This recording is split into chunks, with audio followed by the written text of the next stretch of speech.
আমার ঘর ভাঙ্গিয়াছে যেবা আমি গড়িয়ে দিব তার ঘর, করিব তাকে আপন যে করিতে চায় মোরে ফর। এটা ইসলামের শিক্ষা।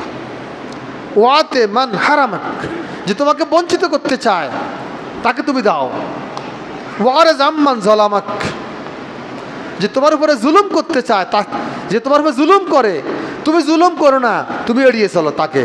যে তোমার উপরে জুলুম করে তুমি তার উপরে জুলুম করো না, তুমি তার থেকে এড়িয়ে চলো।